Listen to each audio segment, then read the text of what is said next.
The White Snake. A long time ago there lived a king whose wisdom was celebrated far and wide. Nothing was unknown to him, and the news of the most secret transactions seemed to reach him through the air. That's a good king, if he's a good person. Now he had one very odd habit. Every day at dinner, when the courtiers had withdrawn and he was quite alone, a trusted servant had to bring in another dish. It was always covered. Even the servant did not know what it contained, nor anyone else, for the king never uncovered it till he was alone. Well, that doesn't make any sense. Another dish. So who made the dish? Who put it there? And if the only person that knows about it is the king, does he have some... How? I don't understand. Okay, I don't need to understand. This had gone on for a long time, when one day the servant who carried the dish was overcome by his curiosity and took the dish to his own room. When he had carefully locked the door, he took the cover off the dish and saw a white snake lying in it. At the sight of it, he could not resist tasting it, so he cut off a piece and put it into his mouth. Hardly had he tasted it, however, when he heard a wonderful whispering of delicate voices. He went out to the window and listened, and he noticed that the whispers came from the sparrows outside. They were chattering away and telling each other all kinds of things that they had heard in the woods and fields. Eating the snake had given him the power of understanding the language of birds and animals. Now it happened on this day that the queen lost her most precious ring, and suspicion fell upon this trusted servant who went about everywhere. The king sent for him and threatened that if it was not found by the next day, he would be sent to prison. See, we wouldn't do that now. We'd have evidence first. Well, maybe not for everything. In vain he protested his innocence, but he was not believed. Right? And it's because because this is a kingship, and this is not like the way we are supposed to work now, where we have proper justice, and it's just the king's, whatever the king says happens, and it's not like there's a set of rules that the king lives by, and the king says I accuse you, and then brings the person to the rules and lets the rules decide. It's the king just gets to say anything. This is one of the reasons why a lot of places don't want kings, like really don't want kings, why they create rules so they can rule themselves, sort of. Okay. In his grief and anxiety, he went down into the courtyard and wondered how he should get out of his difficulty. A number of ducks, there's always a duck, that's awesome. Okay, a number of ducks were lying peaceably together by a stream. It's not a lake this time. Stroking down their feathers with their bills while they chattered gaily. Is that the correct? I guess I would spell it wrong. So happily. This, because they're ducks. I mean, they're kind of happy being ducks. The servants stood still to listen to them. They were telling each other of their morning's walks and experiences. Okay. Then one of them said somewhat fretfully, I have something lying heavy on my stomach. In my haste, I swallowed the queen's ring this morning. Oh. The servant quickly seized it by the neck, carried it off into the kitchen, and said to the cook, Here, a fine fat duck. You better kill it at once. Maybe it's because he doesn't know how to... I mean, he's not comfortable killing and cutting open the duck, but he really should, because if he knows, I mean, who knows if the duck's telling the truth, but if he knows that the ring is in the duck and he wants to get the ring back to save his life, then he should be the one that guts it and gets the ring back. Actually, he should be one that brings the live duck to the queen and says, this duck swallowed it, I'll prove it. Because if he just brings the ring, it's still suspicious because he has the ring, which means that he stole the ring. That's how he got it. That's how he got it back. And that's probably still, in this case, it's prison. which isn't as bad as death. Well, okay, maybe it's actually pretty bad. Moving along. Yes, indeed, said the cook, weighing it in her hand. It has spared no pains in stuffing itself. It should have been roasted long ago. So she killed it and cut it open, and there, sure enough, was the queen's ring. The servant now had no difficulty in proving his innocence. The king, to make up for his injustice, gave the servant leave to ask any favor he liked, and promised him the highest post about the court which he might desire. I don't know. It's risky working for this king because that accusation happened so easily. I would not want to be important in this king's court. I'd ask for a little parcel of land and just leave.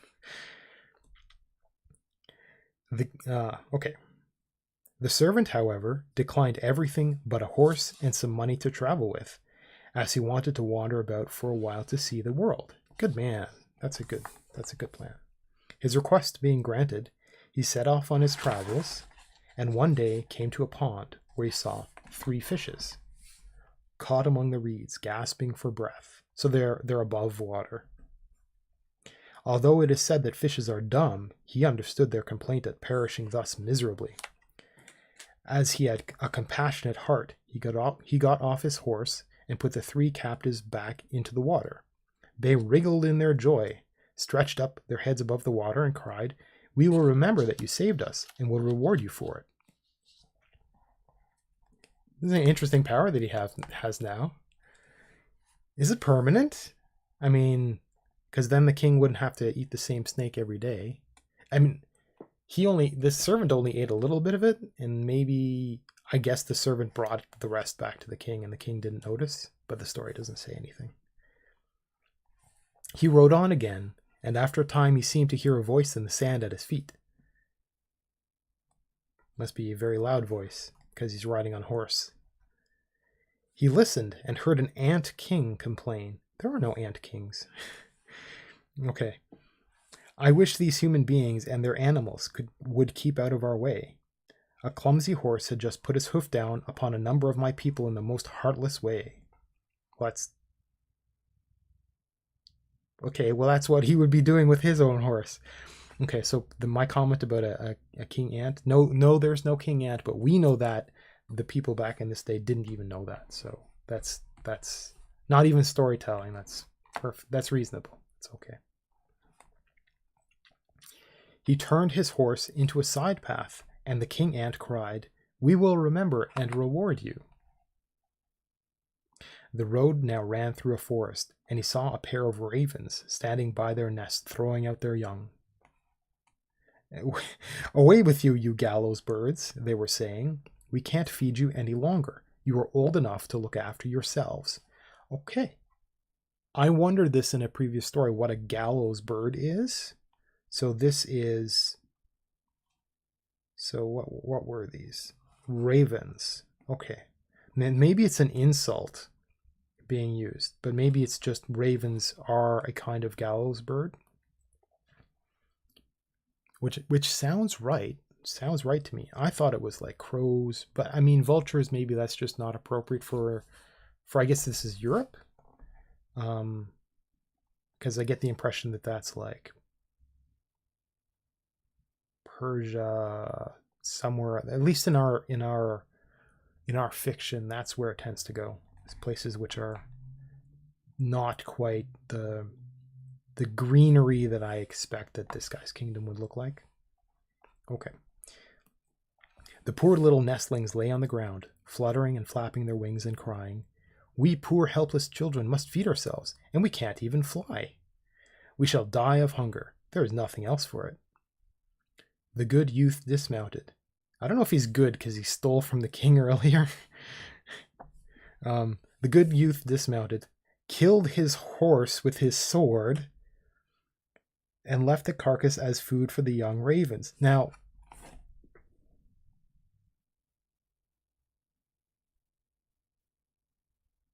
okay, so about him being good. Now, not only does he hear the duck and the fish. He did kill the duck. Okay, so he's inconsistent because he helped the fish. I don't know how he heard the ant as he was riding kind of over them. And he can hear the ravens. But that means he can hear the horse too. The horse he was riding that he's choosing to kill.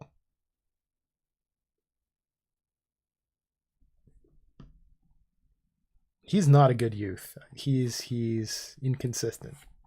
This story a little okay, all stories are a little weird. They hopped up to it and cried, "We will remember and reward you." Well, now he had to depend upon his own legs. Oh, I got it. He doesn't. No. Is it based on the number of legs? No. Ah, okay. I almost had something there. Now he had to depend upon his own legs, and after going a long way, he came to a large town. There was much noise and bustle in the streets, where a man on horseback was making a proclamation. The king's daughter seeks a husband. Uh-oh. Is this a different kingdom? But anyone who wishes to sue for her hand must accomplish a hard task. And if he does not bring it to a successful issue, he will forfeit his life. That is a... What? I hope that's a different king. I bet that's the same king, because I don't think he was a nice person before. Many had already attempted the task, but they had risked their lives in vain. When the youth saw the princess, he was so dazzled by her beauty that he forgot all danger, at once sought an audience of the king, and announced himself as a suitor. This has to be a different king, because he could have gone back to the same king. And the same king would know him, because he was a close servant for a long time. Maybe he'd be nice. He probably wouldn't give his daughter over. He wouldn't, end the challenge or anything like that, because that would probably anger a lot of other people that had to go through it. Although it is a king thing to do, to say, well, sorry guys, I know a bunch of you have brothers and sons who died by failing for my childship, but I just picked somebody else. It's sorry. Have a gold piece. Okay, so another pretty princess. He was immediately led out to the seashore, and a golden ring was thrown into the water before his eyes. Then the king ordered him to fetch it out from the depths of the sea, adding, "If you come to land without it, you will be thrown back every time till you perish in the waves." There's a movie called, I believe it's called Legend, and it is the first movie by a very young, well, not a very young, a young, I can't remember his name now.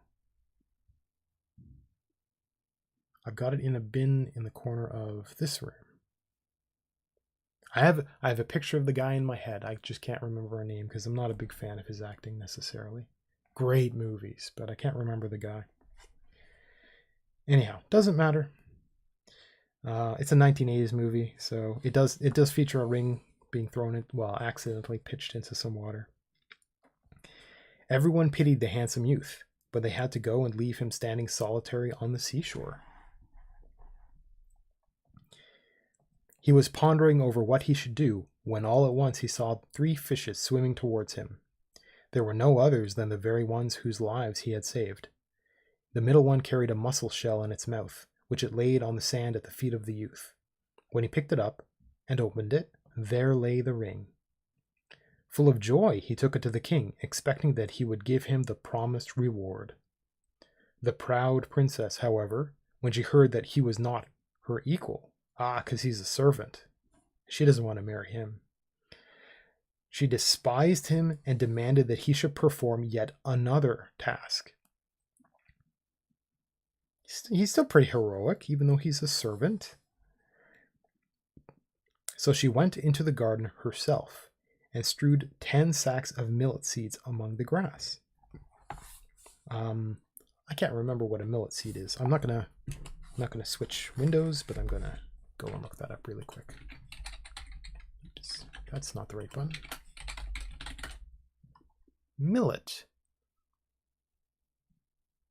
Okay, so it's just a general term for different kinds of grasses. And they're used it's for cereal, so for the cereal class of crops. So it's generally used for like feeding your livestock, but it can be used for people food as well. So that's what she's doing. So I'm trying to imagine.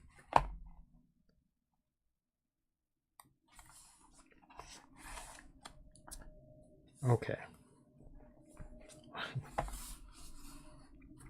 Strewed 10 sacks of millet seeds among the grass. I'm trying to imagine a princess, even in like a fancy dress, hauling times 10 a sack of millet seeds and just, no, I'm not going to marry you, bloody servant, just muttering to herself, just constantly like spending the afternoon doing that.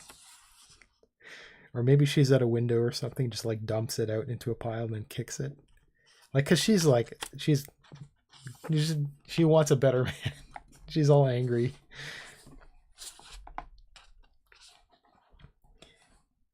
The youth sat miserably in the garden, wondering how it could. Oh, wait. He must pick up every one of the seeds before the sun rises tomorrow morning, said she. Not a grain must be missing.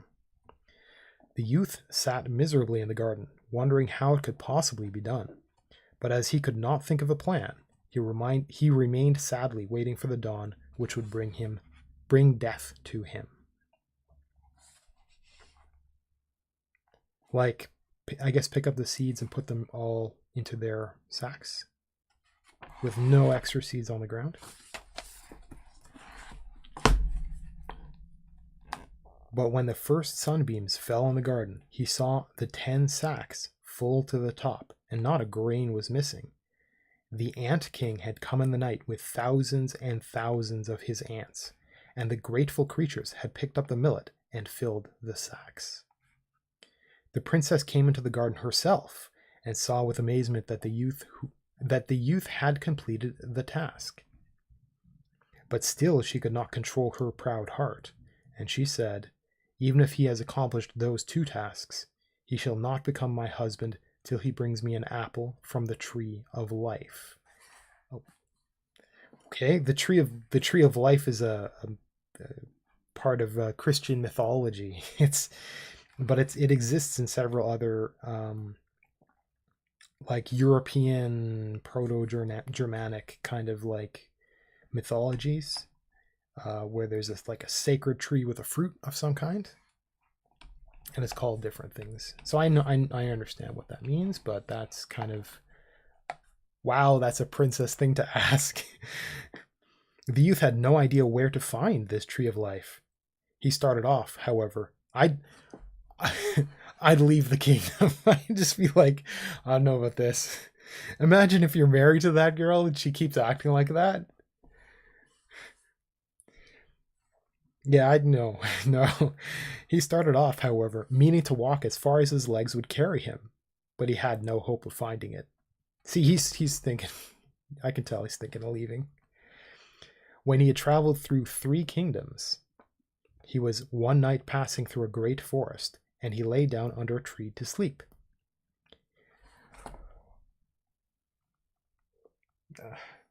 Honestly, that has nothing to do with my reading about somebody who's falling asleep.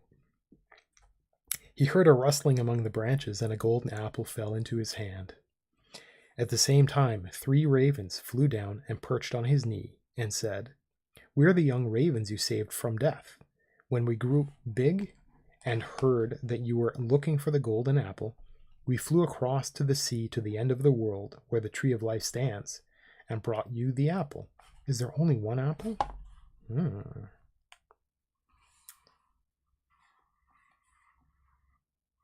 An apple. Okay, so it says an apple up there.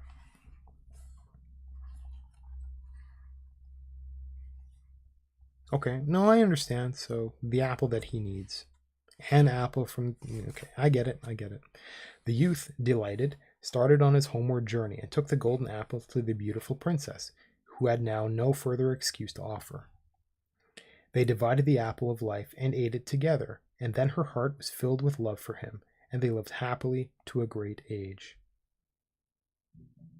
Well, I really hope she changed. And I hope her... Oh, man. I hope her... I can't say, like, I hope her dad died really young. Because he does not seem like a good king. Okay. What lessons can we learn from that? I'm not really sure. I don't know that I would risk my life for... I mean... I don't know. He had a good job before, so he's doing pretty good. And he probably could have done his trek around the world and then come back and work for the king again. So I don't know that he was like... He wanted the money, but I guess he saw this really pretty princess and wanted to marry her.